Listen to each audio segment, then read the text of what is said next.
Hey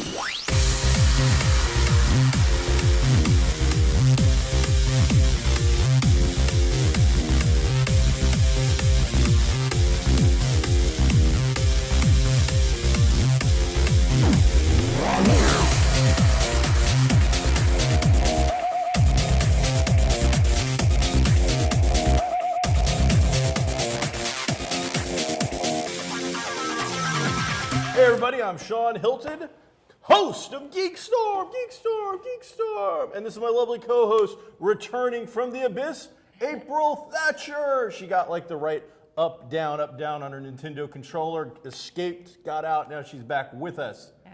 Welcome back, April. At the same time. Thanks. Usually Mike sits there. Yeah. I like having you sit there much better. You're much more fun than Mike. So, and no list for me to, make fun of and talk bad about. That's because I have nothing to talk about. That's not good. We should make that a little better. Oh. Geek Storm is filmed live in the heart of downtown Kokomo today at Pepper Whistle. Like it is at every single taping practically. It's always at Pepper Whistle because, well, I eat here and I like it and they give me a Coke for free. And they're awesome and they're nice. And they give me a Coke for free. That's You got yours really, for free? Yeah. They like me. Yeah. Because they say that we film it live right here at heart of downtown Except Kokomo for and we Pepper don't Whistle. film it live, actually. It's live. We could have an audience. There could be people there's sometimes people in the background. I see them when I watch myself. It still wouldn't be live. It would just be filmed in front of a live studio audience. All right, there's two guys behind the camera. They're live. I mean, Matt's new, so I don't know. Yeah. He might be animatronic from Disneyland, but Mike tends to be. He's not lively, live. but he's alive. He's breathing air. He's drawing breath. He is doing a jig. Man, there's a lot of stuff going on. We just got back from C2E2 last week. Had a lot of fun there. We're going to show off some of the silly stuff we got from that. We just saw what is going to be one of the biggest movies this summer in Spidey. We can't wait to talk to you about that. And there are a plethora of activities going on in downtown Kokomo this week. So before we get into that, let's talk about some of the stuff you've already missed by the time you've seen this, and some of the stuff that is coming up that you're going to want to see. Okay. First up, tonight in just a few hours, we're going to kick off First Friday, which takes place on the first Friday of every single month. Rain, shine, 40 below zero, 120 in the shade. It doesn't matter. If it's the first Friday of the month, we're going to do something fun and exciting, and today is that day, and it is no exception to the rule. Right. What kind of crazy activities have you heard about? Well, first of all, this month's theme is Art Explosion. Yes, that's right. I know that there are meetings held for that, and I'm invited to all of them. I should go to one or two so I can explain why Art Explosion is lame. By the way, moving on. It's going to be negative day today at Geek Storm. Lots of negativity coming out of me. Can you feel the vibes, the negativity? It's just flying. It's like the tendrils of Cthulhu creeping up. Like, I'm all negative today. Right. But Art Explosion. So they're do we take a bunch of paintings and throw a grenade at them? Water balloons filled with paint, and we just like make art?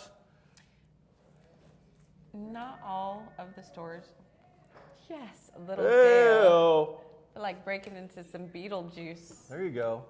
All right. I'll be your Michael Keaton if you'll be that poor deadbeat actress that never went on to do anything else. I mean, she did. No, not Gina Davis. She went on to do plenty of things. Oh, the young one? The one that's known for shoplifting. Oh, okay.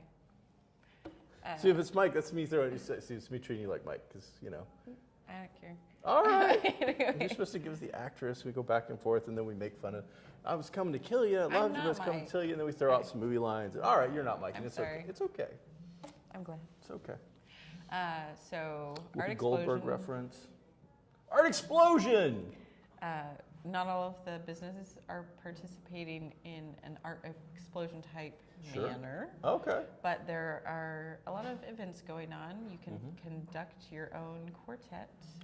A quartet? Yes, you get to, set So what your are our speed. 4 things in this quartet? What are the 4 instruments that make up a quartet traditionally? I believe Lead a guitar, flute, a clarinet, banjo. a violin, and like a maybe bass, a cello, or something? Yeah. Cool. I mean, I'm probably wrong, but I would have gone with like a that's 1980s synthesizer straight out of like, Flock of Seagulls. I would have gone with an electric guitar, a banjo, and a harmonica. But those people don't need conducted. I don't There's know. no conductor for a synthesizer. People get off on that harmonica a little bit. Maybe someone needs to rein them in a little bit. Maybe. All right, Maybe so they we got can too much we can Art Explode. We can Yeah. conduct a quartet. That's cool. celebrity. I don't know, because we're celebrity? the only celebrities A celebrity? in town. But Who- is who- getting a. People can bid on 2 celebrities, I believe, Oh. to have a pie thrown in their face. Sweet. So who are our 2 choices? Who are our celebrities? Nobody knows. We don't know who the celebrities are? Nope. I can tell you that nobody came to me, probably because I'm not a celebrity. I'm just a Yeah. fat guy who owns a comic store, but it's not me. It's not me. It's not Mike. I know he's working or something, Yeah. so it's not Mike. He's not So a celebrity. he's not a celebrity either. He hasn't saved any children or cats from trees lately. So, But yeah, hey Mike, was it you? Are you the celebrity, producer man? Yes. Oh, secret's out of the bag. I get left out of everything. You do. And also, on a geek note, A geek note? yes, Kokomo Toys and Collectibles is Uh-huh. having a Doctor Who costume contest to go with their awesome new life-size TARDIS, which I helped build. You did. Oh yeah. I just put like the door on or something. That was it. I showed up at the very you end. got to put the piece. All right, so there's a lot of cool stuff going on tonight that people won't know about because they won't see this. Yeah. Tomorrow is free comic book day Yes, at it is. Comics Cubed at 121 East Sycamore. I am the proud proprietor of that particular business. Very fond of it. I think it's one of the Glad coolest you're fond places of in it. all of Kokomo. And tomorrow from 11 till we run out, we're giving away comic books, and more You have over comic a books. thousand. We have a lot. I mean, I had like 4 boxes filled with the things, but I did turn around and give the library several so that they could participate a little bit more. They had a few, but not enough. So, Yeah, the library is also participating. Kokomo Howard County Public Library. That's what it Yes. is. They are having a Star Wars party for children, the and amazing members of the 501st Vader's 2 of those will Vader's be there. Fist will be there. The personal guard, the personal stormtroopers of Lord Vader himself will be attending. And I know I just talked to one the is a leader sand yesterday, trooper. and they will be there. They're going to have about, I think it's going to be 3 of them. Oh, no? It's going to be 3 of them. And for those who aren't in the know, the library is about half a block away from Comics Cubed. So I believe what it's going to happen is the line that starts for Comics Cubed for Free Comic Day, because we always have a big line, we'll have the stormtroopers appear at that for pictures while people are waiting. That's what I Then I'm heard. going to open the doors, and then they're going to go over to the library to take care of those guys, and they'll be inside a I little more heard room. that the stormtroopers will be at Comics Cubed from 10:30 to 11, and then they will move over to the library. That's correct. Yep. As I said, I worked it out with Vader's top man yesterday. TK like 307 or something like that. Me and him are like this. Awesome. So yeah, we're Yeah. good guys. And then the reason the library is sorry, I feel like something weird is going on with my hearing. The library is celebrating Star Wars because Sunday is May the 4th. May the 4th be with you. It's always with me, Yeah. except sometimes in the shower, and then it leaves for a while because I don't like to. I'm a private guy. 3 little ghosts popping up in my shower that are all blue. That's just weird. Yoda's like, scrub or do not scrub. And I'm like, look, Yoda, back up. I can wash my own hairy back, man. Yoda, give me a break. So, other than that, I'm a Star Wars kind of guy. I like Star Wars. Yeah. Which leads into some big news, and Mike's not here, sorry. But they just had the big casting for Star Wars. They had like their first table read through. Abrams had everybody lined up. We see a bunch of familiar faces return. Mark Hamill's back, Harrison Ford's back, Kenny Baker, R2-D2's back, Peter Mayhew as Chewbacca seems to be back, Carrie Fisher coming in as Leia Organa. I don't think she's a princess anymore.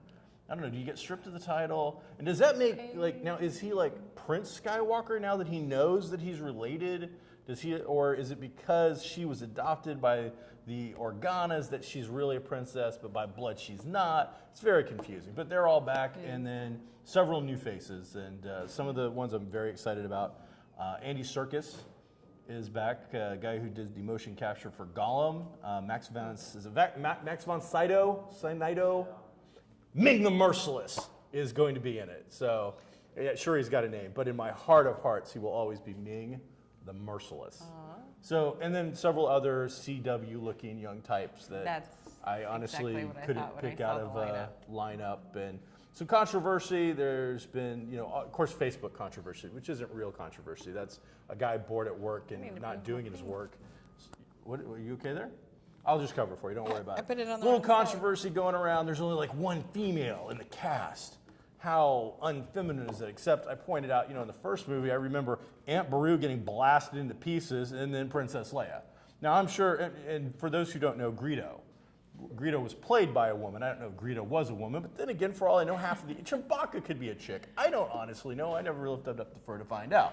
So, all I'm saying is that a lot of controversy. There's only one woman in the cast that we know besides Carrie Fisher returning, and I'm just pointing out that, Mon whatever in the third movie was given some orders. I mean, the Star Wars movies, how many chicks are there? How many women? There's not that many, and it's not really. Padme's the only woman I can think of in all the rest besides maybe some handmaidens. I can't think of any significant Star Wars fans. Anybody significant female or sing for like a second as a bounty hunter? More.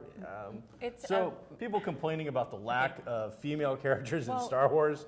Maybe you didn't watch any of the first 6 movies. Right, and it's not, let's go, it's a man's world, basically. I'm sorry. Whoa, I didn't say that. That didn't come out of my mouth. Everybody's raising their eyebrows. Send hate mail to April on that one. Princess Leia she was able to take care of herself. When she was in that hallway blasting out, she was doing okay. Leading the rebel forces into the depths of, everything. She knew what she was doing. Right. I mean, I'm not saying that women are. Well, just skip over that. You're going to correct yourself right into a big hole here, I think. So, and I love you enough to just stop this. Thank you, Shawn. So we're going to move on. But so there was a little controversy about that. Right. There's a little more controversy that there wasn't enough ethnic minorities or diversity. At which point, again, Lando Calrissian. What about Chewbacca? Tall English white Caucasian dude. Met him a couple times. On his suit. Oh, I mean, you put anybody in an alien suit, but I mean, when they're all around the tables, they weren't in costumes yet. So other than Billy D. Williams in that first movie and James Earl Jones' voice, again, I'm out on the cultural diversity except for the fact that everyone is English. The Harry Potter cast could have just been cast to do the new Star Wars movie, and nobody probably would have known because they are always English. So, all right, I'm sure there'll be more news, but I'm excited. I said my big one is Ming the Merciless coming on because that guy just looks so cool. And Andy Serkis. And what I'm excited about Andy Serkis is he going to be acting as himself or will we see him as a CG character? And I don't think anybody knows yet. I don't think that's out of the bag. But he is the godfather of CG character acting. There's been other people that have done it. A gentleman who's played Abe Sapien. He's been known to do quite a stuff, great body work, very good motion movement and hand movement. But I think when you're going to talk about a guy in a little ball suit thing, doing motion capture, Andy Serkis is the man. We're obviously going to have a lot of CG, so we'll see. But the rumor is also that supposedly they have hired a lot of model makers. So I don't know. I think we're going to see a really strong mix of CG and of practical effects, especially guns and equipment and things like that will be a lot of practical. It's got to be good. I mean, that's... No, it doesn't have to be good. Trust me. It has to. No, see, you're going into it, and that's a good way to lead into it, but it doesn't have to be good. It has to be. They got that property for a song. It doesn't have to be anything. It could be total crap. We don't know. Because some CG stuff looks way more junky than the original movies do. Sure. Which might be a good segue. That's the one thing I will give away from those first 3 Star Wars movies that we don't see in a lot of these bigger movies, and that has become the really crappy looking CG anything. And I'm talking big budget movies. Cloverfield had a huge budget, monster thing. And its whole thing is like this Godzilla-like CG thing that looks like a big brownish CG turd. And they all look like that. All of them are going in this very strange, the new Turtles look horrible. They very kind of amorphous, blobby looking blocks of, I don't know what the hell's going on there. Venus de Milo, have you heard of her? That's the new female turtle. Oh, well, good for them. See, they've got more diversity in turtles than we do in Star Wars. That's diversity. Great. It's the turtles. It's 4 guys. I mean, and now a girl. And April O'Neil was the girl. That's sorry. Well, now there's a Venus. I'm getting angry. All right, so that I think is a great lead into Spider-Man, which had a lot of CG. When we saw it last night. I'm sure it's going to make a ton of money. Mark Webb, the director, I'm sure is very excited and thrilled about his new project. And the 5 different guys that wrote it, or however many there were, because when I went to do the IMDb, the list just didn't seem to stop for the amount of writers, which is never a good sign for a movie. If you've got more than 1 writer, it's time to start wondering why there are so many rewrites and other people coming on. Showed that there were so many writers. You know, I'm going to get off to the good stuff Okay. before I go on any kind of rant. Andrew Garfield, everybody. Andrew Garfield is by far a superior Spider-Man than to the Tobey Maguire, in my opinion. Emma Watson smokes Mary Jane from those other movies. A very good actress. The CG, the visual, the look of Spidey, how Spidey moves, turns, and flips, which you've seen in all the previews. You didn't have to see the movie to see how good and comic booky, like he is doing all the jumps and leaps and all that. He looks tremendous. Unfortunately, after you get past all of that, they then had to make a 2.5-hour movie, and anything that didn't involve that was really not very good. It was one other good thing. Children, I think, will love this movie. This movie was created and aimed at much younger audiences. And the reason I say that is because everything is so cliche-ridden, over the top, hammering you in the face with a ball-peen hammer. Just so, I mean, at one point, one of the not even really named bad guy doctors is torturing another character, and they start up classical music. I'm like, are they seriously? Mike actually in the theater looked at me and goes, if Electra's about to actually fall into, and he did it. I mean, it was just over the top. The whole Electro Max Dillon character thing, which you see in that preview where you finally see him and he just looks like ultra nerd, is taken again to this. I'm not going to insult comic books by saying the comic book extreme. I'm thinking a Nickelodeon TV show meant for 4 and 5-year-olds extreme. Everything. There is no subtlety whatsoever. None. Wow. Not a little bit of subtlety in any of this thing. And if you've got Giamatti in a movie, and you did what you just did to him in this piece of fetid crap, what a waste of a tremendous actor. Now, we can go back and forth if he's had a good role here and a bad role there and whatnot. But Paul Giamatti, if I've got access to this actor, I'm going to do something with him. You get Paul Giamatti in a horrible, horrible scene at the beginning of the movie, and then the very end of the movie, you get that scene that you saw in the previews. That's it. So don't be too worried about this whole 3 and 4 and 5 villain thing that you've been hearing about. It's an Electro movie with a tad bit of Harry Osborn as the Green Goblin. That's it. The rest is less than a minute and a half probably of filler crap, of a completely wasted actor. Everybody in it is wasted. At one point, they're going back and forth, and Sally Fields having her big moment with Andrew Garfield. He's like, you've got a secret, Aunt May, and you're just not telling me. And she's like, I've never wanted to hurt you, Petrie. You're my boy. You're my boy. And back and forth, back and forth. And I'm just waiting for her to finally reach over as she tells him the secret and goes, the bandit was your father and Snowman's your uncle. Because it would have made the movie more interesting. Do you want to build a snowman? I would have rather have built a snowman. The sad part is I've got to go take my mom to see this. And my wife didn't go with this yesterday. I'm going to offer to up them to a free lunch, popcorn, whatever the hell they want, so I don't have to go see it again. Okay.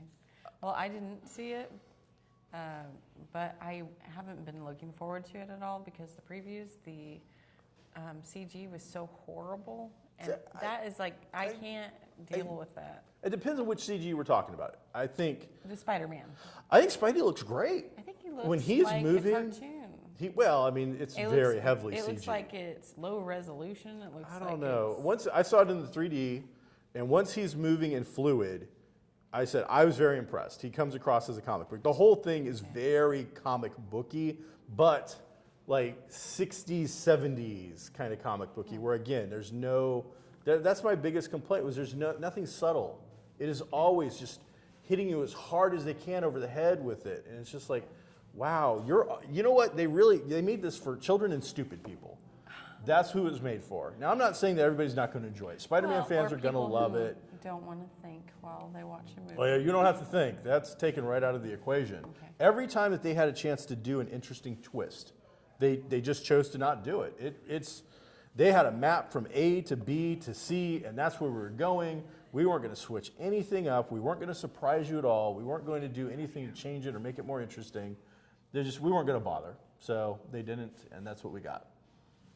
But again, visually, very cool. I mean, hell, there's one point towards the end of the movie where you have the big climactic battle between Electro and Spidey. I mean, this is the big, big battle. And we have to introduce a subplot because all the lights go out. Everything, Electro sucks up all the light. Where two planes are on a crash course together. Has nothing to do with the film. There's nobody on either of these two planes related. Aunt May wasn't going for a trip to Vegas and is coming back. They actually introduced this idea of two planes coming together to crash to build up more tension.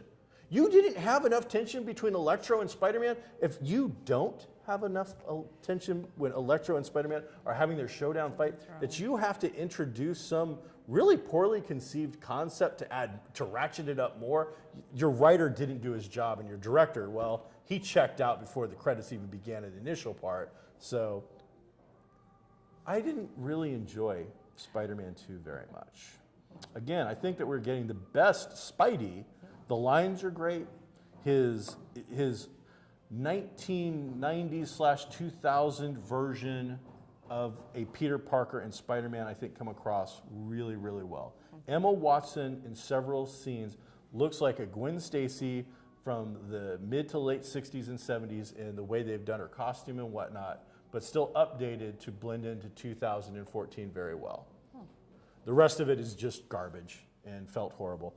There's no end credit scene, so do not sit through all the credits because there ain't nothing there. There's a mid-credit scene that you're only going to have to wait 2 or 3 minutes for that has nothing to do with Spider-Man. The X-Men franchise and the Spider-Man franchise did a little deal. So there is a quick, well, it's probably 3 or 4 minute scene of an X-Men scene featuring some really cool characters, some neat stuff going on, and bigger names from that franchise. So it is worth sticking around. Make sure you go. Setting up for? No, they don't tell you anything. There's nothing in this that gives you anything other than just like a little tints of action, mutant powers. You get Mystique, Havoc, Toad, a couple other characters, and a military scene. And so it's really well done. It's cool. It looks good, but zero, not even an attempt to like touch to the Spider-Man thing. It really is just a little commercial about 3 minutes into the credits. Stick for that and then get out. Unless you really just want to see all the credits and you respect that and want to sit through it all. But even if you did love credits and you respect all the creators, I don't know anybody that can read fast enough to read them all. So I don't know. I don't get the point. Okay. So. Man, that was a really long time with me bashing on Spider-Man. I'm sorry. But it's. Hey, feel free. Send us email, Facebook us, tell us what you think. But, it's just my opinion. I could be very, very wrong. I thought Captain America was such a superior film to this that I can't even put them in the same category. Wait for Netflix. Don't even wait for video. Wait for Netflix for Amazing Spider-Man 2. Okay. Hey, I was at C2E2. You were? Which is the Chicago Comic Entertainment Expo. C, 2 C's, 2 E's, C2E2. Okay. And Stan Lee was there. Several people from Warehouse 13, like all 3 major actors from that were there. Riggs, Did you see? Carl from Walking Dead, which we're always giving crap about not being allowed to ever act for any reason or just being treated like such an uneven writing with that particular character. That show I really love, but that one character just, I don't know, when they sit down at the writing table, it's like just throwing a dartboard to see who you're going to get. Who did I see? What did I do? Yaya Han. Did you I see her? never saw Yaya. She was there, and I was all like... She was there. She was the host. I haven't got the full thing on it. What happened was they had a costume contest on Saturday night, and it was like for thousands of dollars in prize money. But you had to be pre-approved, which has never been done before. You had to send in like videos and pictures of your costume and all this other stuff. You had to send these things in months in advance to get into one of the very few spots that they had to do it. So I'm under the impression that really they're filming an episode for their cosplay. Here's a cosplay is what I'm guessing it is. Okay. And so that's all set up. Now here's the thing. If you watch Heroes of Cosplay, have you ever seen Heroes of Cosplay? I don't have cable. All right. Let me give you the basic theme of every episode of Heroes of Cosplay. You're going to make a costume of Periwinkle, the famous My Little Pony character. All right, so you stay up and you're making your costume, and we'll watch you build it. You'll go buy some stuff, and you'll get in an argument with me because I'm helping you build it, and we'll fight. Then I'll have a breakdown. 10 minutes before the show's beginning or before your contest or that morning you're going to be hot gluing the last pieces on, and that's where the tension gets ratcheted up. Except, I've just told you, you had to send pictures in months in advance to be on the show. They pre-approved all the costumes. So, if you're pre-approving all the costumes, how is it to ratchet up the tension the morning of we're making the costume? Hey, Somebody help me out here. Add a little weird side note in there. What do you got? Ratchet has a different definition in the Urban Dictionary. And I've learned this because of the Selfie song by the Chainsmokers. Yeah. She says that girl is ratchet. I thought she was saying wretched. Yeah. Anyway. So what's it mean? That's mad. And basically, she thinks she's way better than she is. All right. In my opinion, it comes from being like a tool. A tool? You know. All right. I've always seen it as you are building up, you're ratcheting up, and it's creating more of something. Or Oh, but she's not. no. All right. So Yeah. that's what happened with that. Sorry. A lot of cool people there. Lots of great comics. I picked up Marvel Premiere 15, which is the first appearance of Iron Fist, before it goes to Netflix, and I can't afford it. So lots of great celebrity guests. I mean, tons of people. Big name comic guests. Great comics everywhere. Posters, prints, toys, statues, and I have no clue why this is up there, but it was. So